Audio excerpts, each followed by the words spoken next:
Coffee and Headlines is brought to you by the generous support of our viewers and the following community partners: Best Cord Cutting TV, Bravo's Restaurant Bar, El Rey Lounge de Versalles, Joint Boutique Hotel and Cowork, Monson Brewing Company, Puerto Vallarta Neurofeedback, Puerto Vallarta Owners Reps, Oculto, and Siam Cocina Thai.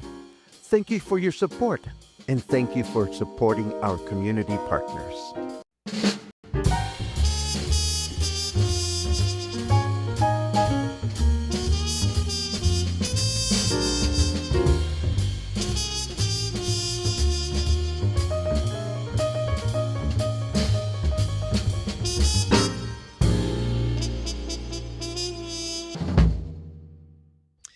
Hello, hello, good morning, and welcome back to Coffee and Headlines. This is our morning get together, Monday through Saturday, live on Facebook, live on YouTube, where we take a look at headlines from our city, state, and country. We take a look at what you bring to the table in terms of questions, ideas, thoughts, suggestions. We combine all this info and put it to good use as a community of English speaking locals, either living in Puerto Vallarta or dying to come back or dying to check it out for the first time.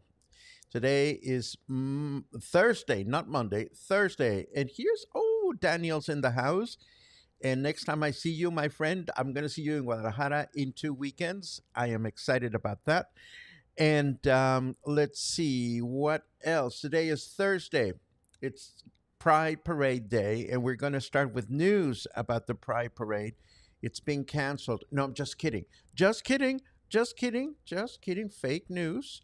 The Gay Pride Parade is today, and the Puerto Vallarta municipal government, in a statement, is warning the public that there will be partial road closures in the city center and romantic zone for the Vallarta Pride 2025 Gay Parade. This is going to start at 5:30 in the afternoon.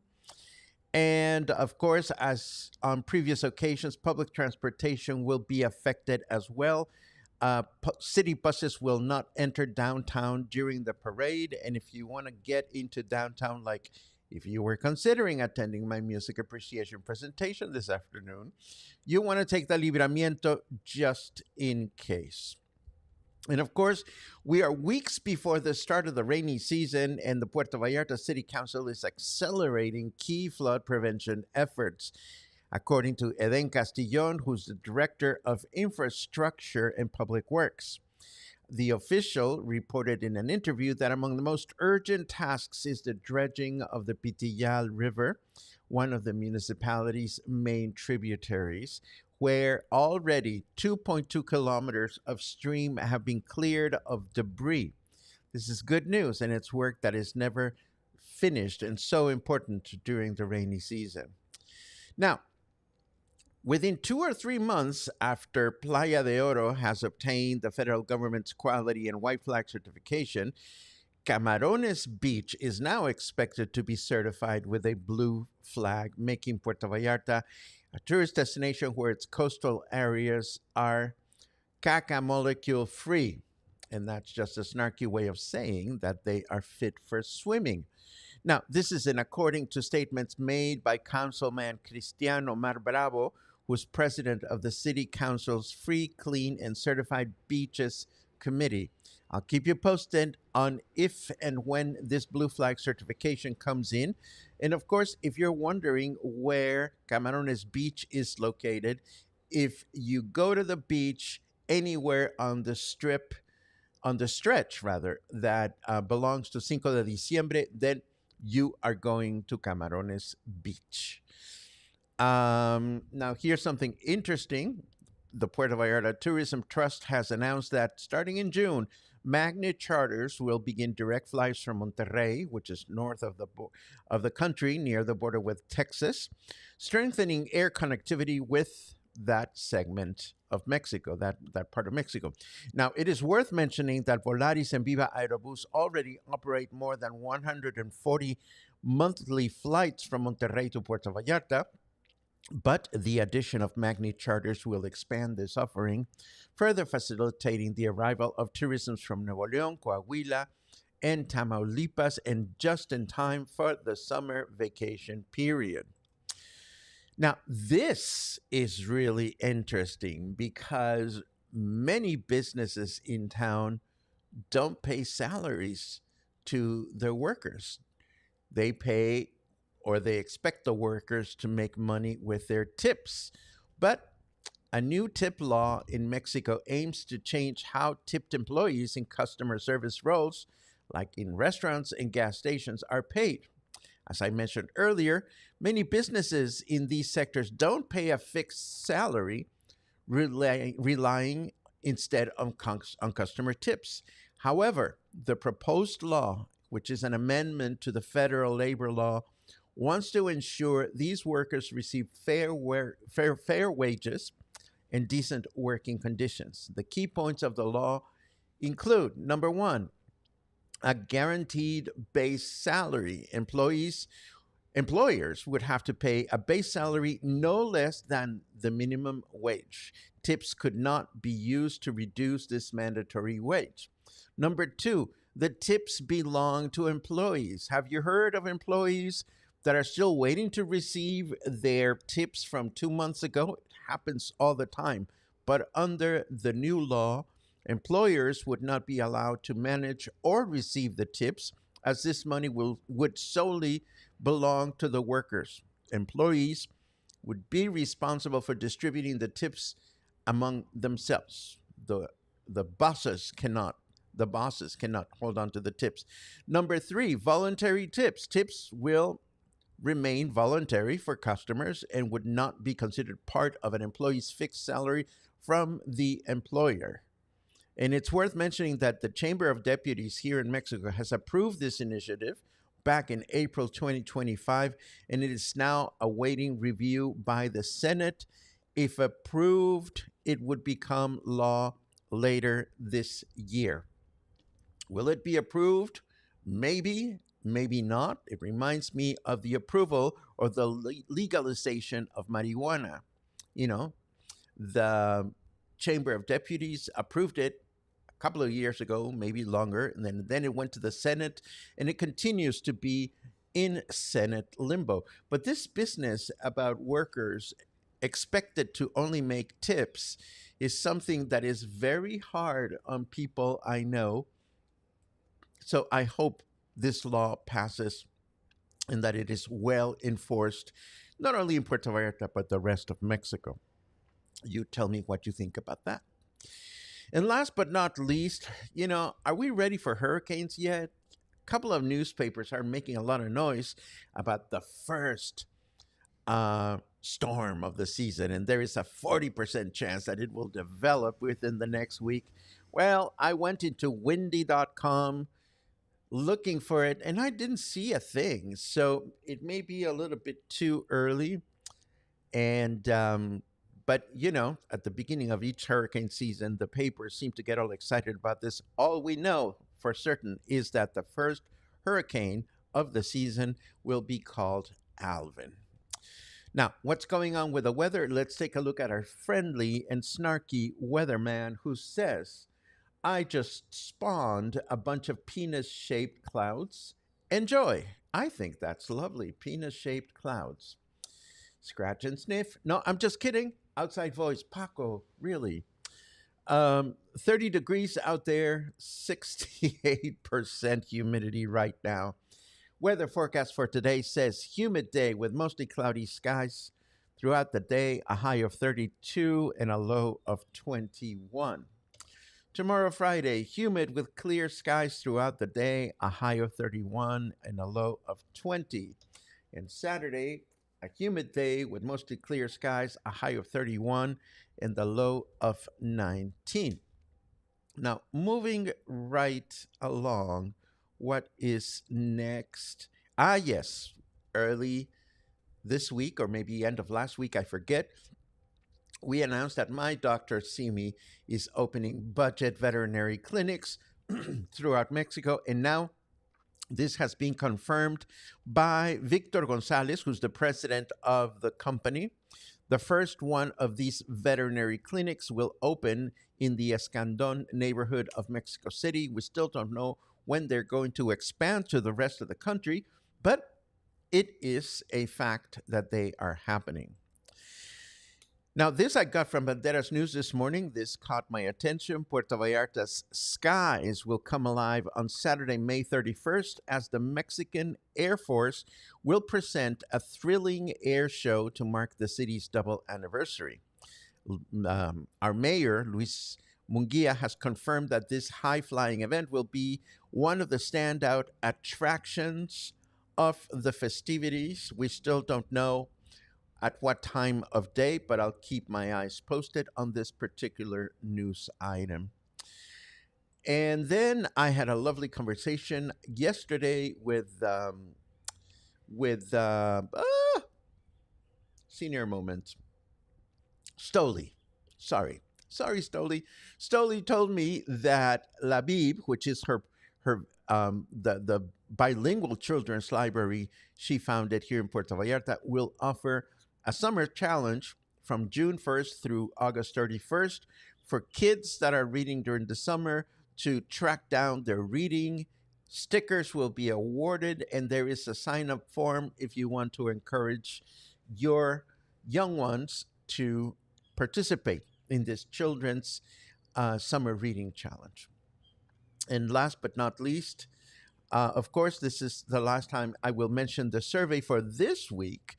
We've already accumulated a bunch of interesting answers, so I'll be happy to share the results with you at the beginning of next Monday. I would have chosen to share them with you on Saturday, but this time I will not be here for real. I'm going to Guadalajara this weekend for real. It's not a rumor. I didn't imagine it. I'll be leaving tomorrow and coming back on Saturday afternoon. Why so quickly? Well, all I'm doing is going to a concert and coming back, and I'm very much looking forward to that. But first, my last push to get you excited about my Ravel presentation this afternoon. His music whispers of longing, of memories never made and loves never lived. Maurice Ravel, unmarried, childless, yet somehow he composed with the soul of a man who'd lost everything. Join me, Paco Ojeda, for a personal journey through my favorite works by this exquisite French master. From the shimmering textures of Introduction et Allegro to the haunting elegance of Pavane for a Dead Princess, the vibrant energy of La Valse, and beyond. Discover the stories, subtleties, and secret sorrows behind the music in a comfortable, relaxing, and climate-controlled setting at the Joint Boutique Hotel and Co-work this Thursday, May 22nd at 5 p.m. Tickets are just 300 pesos and available now at the reception desk. Whether you know Ravel well or barely at all, this is your chance to connect more deeply with his music and fall in love.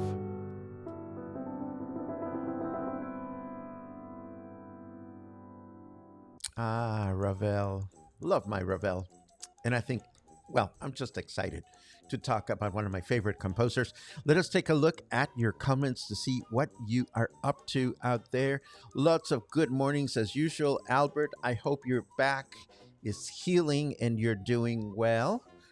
We already said hello to Daniel, but let's say hello to Daniel again. Daniel is my dear friend and my technology angel here at Coffee and Headlines. There's a queue. Good morning. The construction has started for the new aquarium at La Isla Mall. Thank you, Sly, for that update. I still don't know how I feel about it. I mean, it's we'll see. We'll see. I think it's good for the educational part. Not so much as a tourist attraction, particularly if it's priced for tourists. But we'll see. It's not a public enterprise. It's a private enterprise. Let's see what happens with that. Susan says, Yahoo! I made it here this morning. Congratulations. Welcome back. Chris says Thursday instead of Thursday, Thirst Day, and I agree with that. Pum, pum, pum, pum, pum, pum, pum, pum. I like Camarones Beach, says Laura. It's close to our Airbnb. Always fun. Not too crowded, but be wary in the water. It can get rough. Good tips.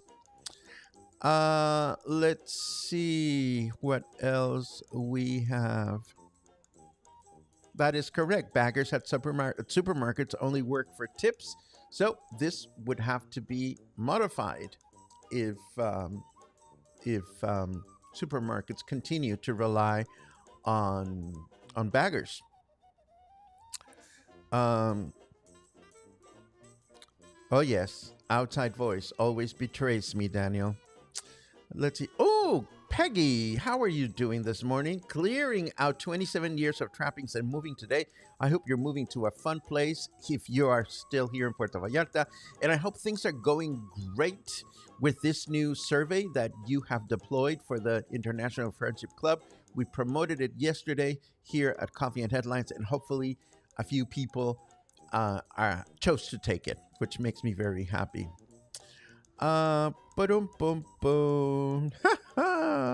Samuel says it's hot. You were not kidding. Of course not. It is. It is what it is this time of year. And Mark has a burning question. What is the difference between a pendejo and a cabrón? Let me see. I think I need to get back to you on the dictionary's definition of a cabrón. Yeah. Let me get back to you because I think I'm not completely certain. A cabrón is no. I won't spoil it. I want to make sure I'm accurate. But let me get back to you on that one, Mark. Excellent question. Ba. Albert is looking at salvage yards for a replacement spine. Oh. Well, whatever the path you need to find for recovery, may it be clear, not very expensive, and not very traumatic. I really hope that. And let's see. Peter Caesar, good morning. I feel bad now because sometimes I do not give a good tip when the service is bad. I welcome the new law. Well, I if the service is not good, then the server is not working hard enough to earn it. Now, one's definition of a bad service is not the same as somebody else's, so it is always a relative thing. But at the end of the day, everybody's got to eat, and we all make choices as to how well we tip our servers. But you do have a point. I remember the last time I was appalled at what kind of the bad service that I got. I remember I reached out to the server and I said to the server, well, this happened, this happened, this happened, and this happened. If you were me and you were getting that service, how much do you think I should tip you? And the server, got a little bit of a lesson. I was not being mad. I was not being snarky or angry. I simply posted that premise in a clear way. And I think we both learned something. The server realized that he was not trying well enough. And I had a valid reason to, consider a better tip. And let's see what else. Betsy says, looking forward to Ravel this afternoon. Afterwards, walked on down to the stage at corner of Constitucion and Lázaro Cárdenas. Was set up for last night, and initial sound checks were done with Dave Brubeck music. I love it. Dave Brubeck and Smokey Robinson. That sounds like fun. Let's see. Are baggers at supermarkets considered employees? I have no idea, Harold. I don't know what is the classification, but I am sure that if the government comes out with a federal bill, then the supermarkets will have no choice but to provide clarity on that situation. Again, let's hope that this benefits everyone, particularly the workers who, if you're working, you should not only have a salary, but you should also have Social Security. But don't get me started. Things are very murky here in Puerto Vallarta, and I'm sure other places. Thank you very much for joining me today. It's been a pleasure to connect with you. Finishing touches from my Ravel presentation are due, and then we'll see what happens. As always, I hope you have an amazing day, and I hope to connect with you tomorrow for more coffee, more headlines, and more stories. Have a good one.